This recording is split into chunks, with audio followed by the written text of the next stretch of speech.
Саламатсыздар, құрметті отандастар. Я сегодня хочу свой эфир посвятить предстоящим митингам 21-22 марта и объяснить, почему именно 21-22 марта был период, когда немало людей говорили: не порть нам праздники, там еще какие-то слова произносили. Я хотел бы в этой связи пояснить, сначала сказать, какая текущая обстановка в стране и каким образом нам нужно на все это реагировать. Я думаю, что многие из вас видят, что в Мангыстау идут протесты нефтяников и железнодорожников. Только на одном предприятии в Житомире свыше 500 человек бастуют. Им объявили, что если до 24 февраля они не вернутся на работу, предприятие начнет увольнять, и якобы там убытки уже от этой забастовки превышает 1 миллиард тенге. Ну и опять же это предприятие объявило, что порядка 50 человек уже как будто бы они уже увольняют, потому что остальные отказываются. Они говорят, что мы все вместе или всех увольняете, и мы будем стоять до конца. Есть и другие еще компании Мангыстау, связанные с нефтедобычей, сервисные компании, которые тоже бастуют.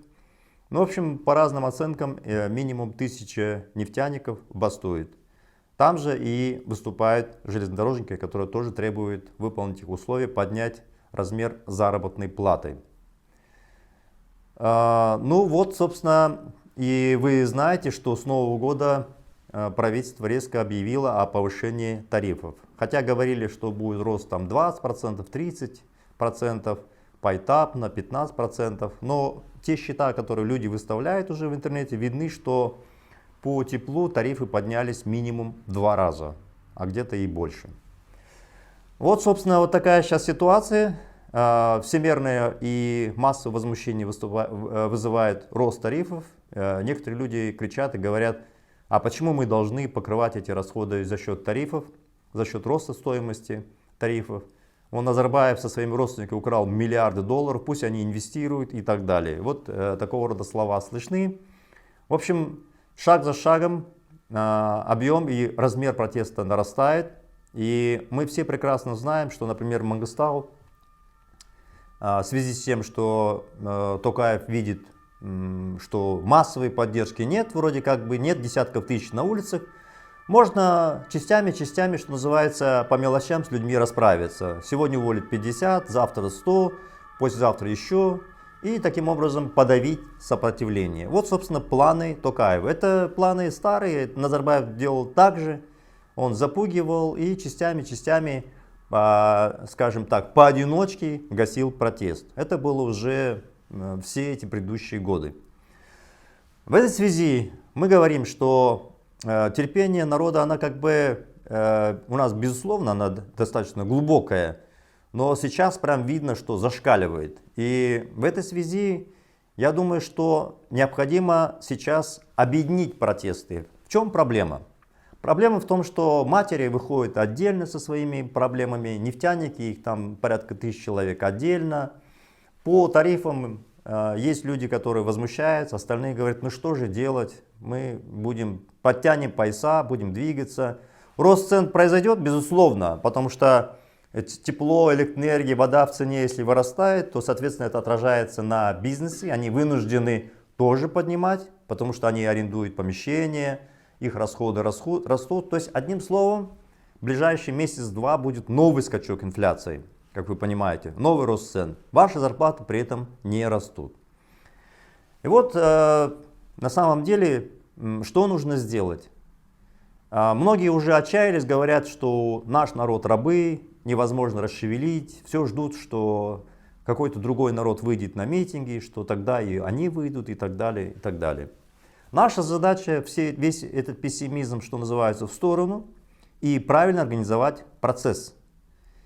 Ни одна смена режима не происходит без организаторов, которые в состоянии управлять вот этим недовольством и правильно структурировать его. Мы не просто же хотим выкинуть режим, не просто вот цены, как в западном Казахстане, в Мангыстау говорили, газ, елю и все, и жизнь наладилась. Это ведь не так. Ваши пенсии имеют они незначительные, инфляция гигантская, тарифы растут, зарплаты ваши не растут и так далее. Масса проблем. Мы же хотим кардинально изменить жизнь. Я вот в предыдущие дни выставлял пример, посты, видео, показывал, как менялась жизнь и у южнокорейцев. Это наиболее, скажем, для многих понятный пример, потому что из Казахстана тысячи людей уезжают работать именно в Южную Корею. Так вот, Южная Корея 37 лет назад избавилась от диктатуры. Да, там тоже были массовые расстрелы, люди погибали, они боролись. И в итоге Южная Корея из вчерашней страны, которая ела фактически траву, я не шучу, корейцы, южнокорейцы ели траву. Было голодно, и не так было даже, как в Казахстане. Тем не менее, они сумели стать одной из ведущих страной мира.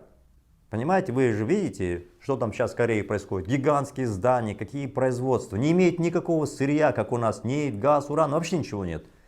Превратились в цветущую страну. Наши люди делают ту же самую работу. На стройках, убирают мусор, домашним хозяйством занимаются, получают 1,5–2 миллиона тенге. Что там, какой-то мусор особый, что ли? Или вот наши люди ездят в Великобританию, убирают капусту, в день зарабатывают 50–60 тысяч тенге. Это то, что многие говорят, что в месяц кое-как зарабатывают. Они в день. Что капуста, что ли, в Великобритании более зеленая? Нет, просто те же самые заработные платы можно будет зарабатывать в нашей стране. И даже больше, потому что наша страна по своему потенциалу природному, нефти, газу, урана, золота и все прочее, многократно богаче, чем любая из перечисленных стран. И поэтому понятно, что мы хотим вообще избавиться от этого режима. А избавиться от него можно только тогда, когда десятки тысяч, минимум 500 тысяч по всей стране выйдут одновременно. И практика Кантара показывает, что когда много людей выходит, сразу силовики присоединяются. Вы же видели, в Актау это произошло, там ни один человек не погиб. Вооруженные силы, там солдаты, все присоединились, силовики, я имею в виду полицию. Кто представлял угрозу, из Мангостау люди, их обезоружили. Все четко было организовано. Просто мы не дожали. В Алматы колоннами военнослужащие переходили на сторону народа.